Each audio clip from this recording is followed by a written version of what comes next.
Hey guys, what's going on? Are you struggling with the Hangman in the first Descendant? Let me tell you how to beat it. So the Hangman, for those of you who do not know, is the last common difficulty Void Intercept boss in the first Descendant. It's level 95, it deals electric damage, and it has a very weak resistance to toxic, so highly recommend using toxic attacks and toxic enhancements on all of your guns. And it recommends that you have a 3100 electrical resistance. So try to get as close to that number as you possibly can.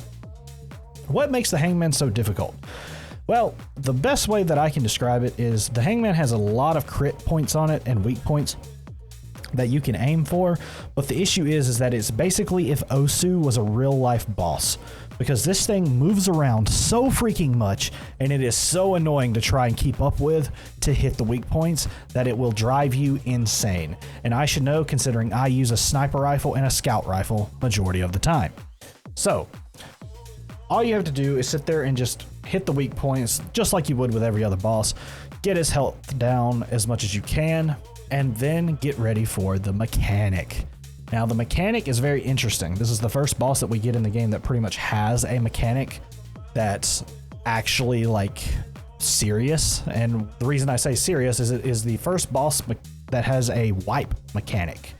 For those of you who are new to RPGs and things like this, a wipe mechanic is essentially just a challenge within the boss fight that if you fail, the entire team dies, which makes you have to restart the entire thing. And that's exactly what this boss does. It has a wipe mechanic that you cannot tell when it starts. Multiple guides say that you can follow the gauge underneath the HP bar. Once it fills up is when it starts the wipe mechanic. That is false. It never fills up. It stays completely blank the entire time. The only way that you can tell when it's initiating the wipe mechanic is when it's too late and the buff has already appeared underneath the boss's HP and the kind of like icon or aura appears around your character. Kind of like the artillery strikes that some of the bosses have done, where it puts the little ring around you and kind of flashes. And after a certain period of time, it sends down like an artillery strike on you and hits you, or you can dodge roll out of the way. The only difference is you can't dodge roll out of this one, and it just kills you. It kills the entire team, and it makes you fail the intercept battle. So you have to just start all the way over. So how do you prevent that from happening? Well, in the center of the arena, there is a kind of like a statue looking thing. I don't really know what it is. I've never actually looked. But in front of it is a little platform or podium type thing that has a cube floating on it. One person needs to go grab the cube and run around in circles, pretty much. Try not to die, because as soon as you grab the cube, the boss will go immune. You cannot deal damage to the boss, and he will constantly try and kill the person with the cube with a lot of lightning strikes. So whoever has it, just run around. You cannot use your gun or grappling hook because it will make you drop the cube.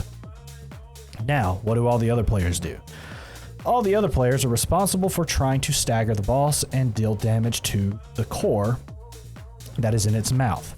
Now, when the boss is in its immune state, it will periodically do an attack, a charge up attack, where a cylinder will come out of its mouth and it will glow pink the first time.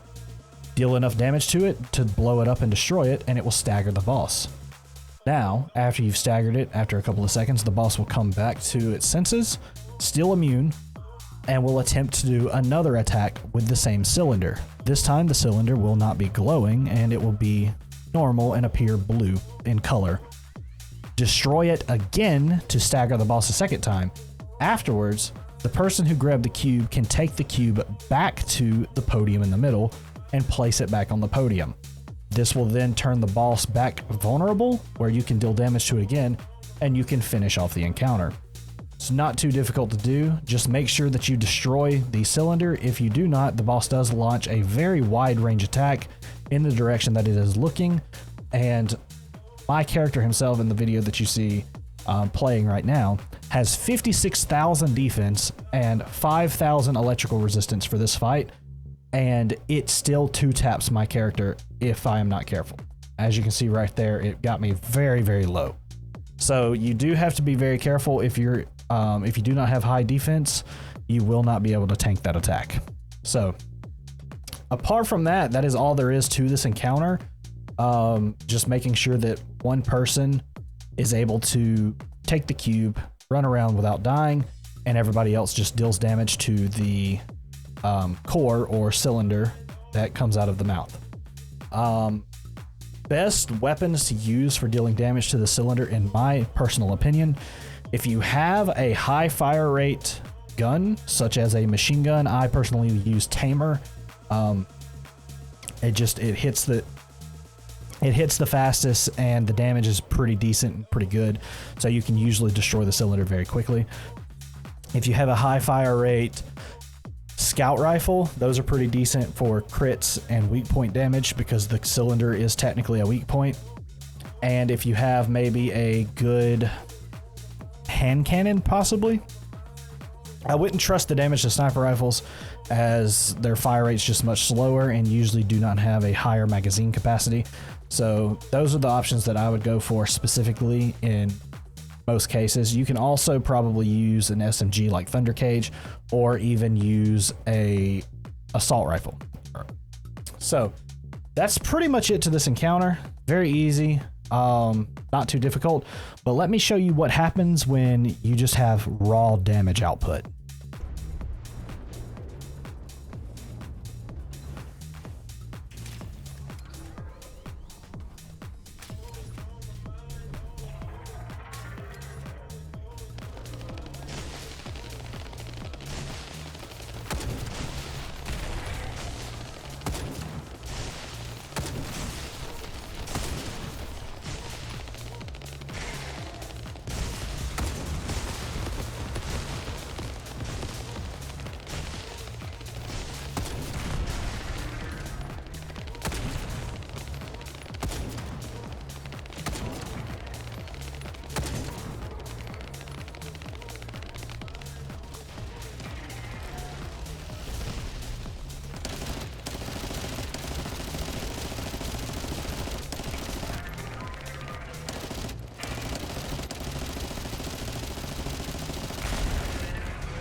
There you have it, guys. So this is what happens when you have raw damage output on your team.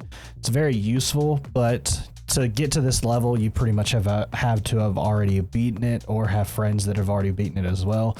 This was me playing with a bunch of randos, and my damage itself wasn't even that great, but it was still good enough that we were able to clear this entire encounter in just over 2.5 minutes, I believe. I think the entire clip from start to finish is 2 minutes and 44 seconds long, which is absolutely insane. But I hope this guide helped. Be sure to leave a like, comment, and subscribe if it did. Laters.